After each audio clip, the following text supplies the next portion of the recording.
Joel Embiid is on a mission this season, primarily focused on his quest for a championship in Philadelphia. However, as NBA enters last 2 weeks of regular season, Most Valuable Player nomination is progressing fervently. Embiid was the MVP runner-up of Denver Nuggets star Nikola Jokić the year's around, and both will face off a game that could affect that race on Monday night. Denver. Embiid went after MVP award in 2021-2022, both publicly and privately, but this year, 29-year-old tall man is at peak of his strength. Those closest to him believe there is a more organic approach to season.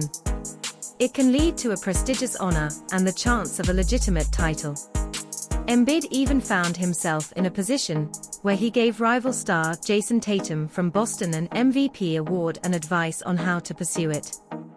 Speaking to The Athletic, Embiid said, "I feel like I haven't been chasing MVP for the last 2 years, but my mind was just thinking about him." So even at the beginning this season, when JT was out of the game and Boston was in this run, I told JT, "If I have a piece of advice for you, don't focus on MVP. Just focus on the right things, which is winning and dominating the games. Whatever it is that helps your team win, it is what you need to do, and then everything will take care of its own way." So for me, in the last few years, it probably could have been an MVP or something, and that didn't happen. I said I wouldn't focus on that. I've come to a point where people get used to me and people place such expectations on me. The only way I can earn that respect is to win a championship. Whatever brought me the playoffs in a healthy way, that's what I need to do. Starting the season not slow, but step by step has worked well for me, up this point where I have played up this point, and have only mastered offense and defense. When you're worried about the right things, like winning basketball, and doing whatever it takes, whatever happens. The turning point of season for the 76ers could be when team is dealing with injuries from James Harden and Tyrese Maxey, and has to rely heavily on Embiid. At that time, the 76ers were still trying to find an identity, a balance between the cast roles. Harden was a 76ers 4-5 when he injured his foot on November 2nd. Harden returned to a record 12-11 on December 5th, and his involvement in the lineup helped the 76ers rise rapidly. Since Harden's return on December 5th, he and Embiid have held the 76ers to a record of 37-14. The 76ers currently hold third place in the 49-25 and Eastern Conference, behind the Milwaukee Bucks and Celtics. Embiid said, "Yes, I felt like everything was falling into place. I think everyone is starting to understand their role. Everyone understood that everything had to go through Joel, and as soon as everyone followed it, we started. As an offender, when James isn't playing, I have to take on different responsibilities, from playmaking to playmaking. I have the best quarterback in the world, James Harden. I don't have to pass my teammates and play games all through the game. I like to score goals, and often James sets me up to do that. And when he doesn't play, I take on that role until playmaking. When we realized that it was going to go like this, that was what we needed to win." Following a blockbuster trade that sent Ben Simmons from Philadelphia and Harden from Brooklyn last season, the 76ers suffered a second-round playoff defeat against the Miami Heat. Harden returned with a 2-year $68 million contract, and agreed a salary cut of about $15 million allow the franchise strengthen its rotation and give him stronger chance win. The second year of this deal is a player option. There is no doubt that there are significant expectations to finally pass organization-wide conference semifinals and reach the Eastern Conference Finals, potentially NBA Finals.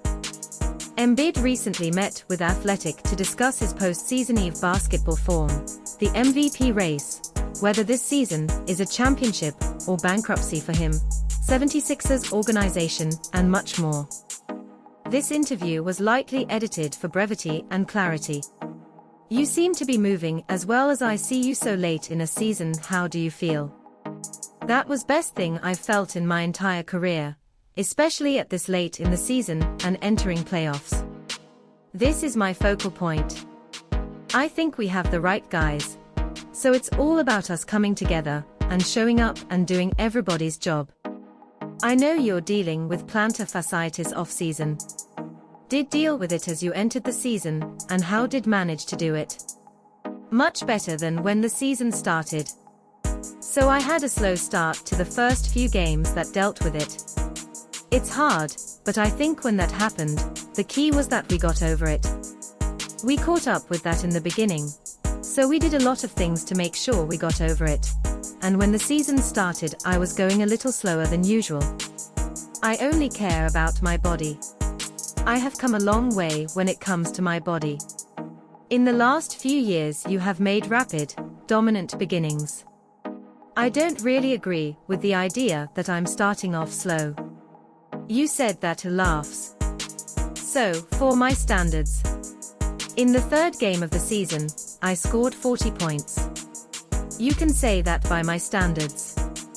Embiid averaged 27.2 points per game in October, the opening month of the season. You were chosen to win the MVP at different points last season, and that didn't happen. Do you think your quest for MVP, and your potential victory, is more organic this season? It comes naturally. Even against the Bulls, could have easily made the stadium if I wanted to, but don't care. Embiid did not play in second half of 76ers, 116-91, one defeat of Bulls on Wednesday, as team called it due to calf tension. The 76ers provided huge margins from start-finish, and the score gap was believed to have played a significant role in Embiid's failure to return the game. Embiid finished the first half in 16 minutes with 12 points, 7 rebounds, 7 assists, and 1 block.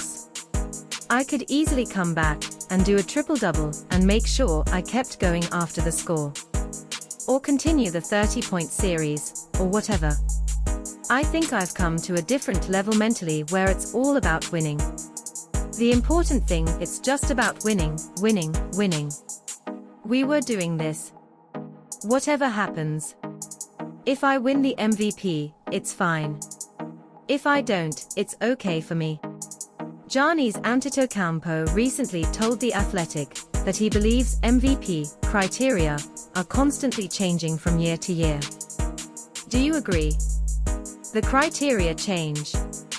If we want to talk about last 3 years, I've competed for that. The first year was year I didn't play enough games. Came back last year. I played enough games, was the league leader in the score, and frankly Nikola deserved it and won. But he still won by taking 6th place in the West. And then this year, I'm the league leader on score. I'm doing all this defensively. I also need a full defense team. I don't care, but every year. And when you add analytics to that, which doesn't make sense. You can talk as much as you want about analytics. When have some guys in league, eye test will tell you that they are not good at defense, but analysis will tell that they are best defenders. Analytics does not make sense at all. I don't set the rules. I don't choose the criteria they use. So it's really about what people prefer. When said this, people always thought I was crazy, really believe I'm not loved. And for me, no problem, no problem. I will be the bad guy. I like to be poor. So that's the problem for me.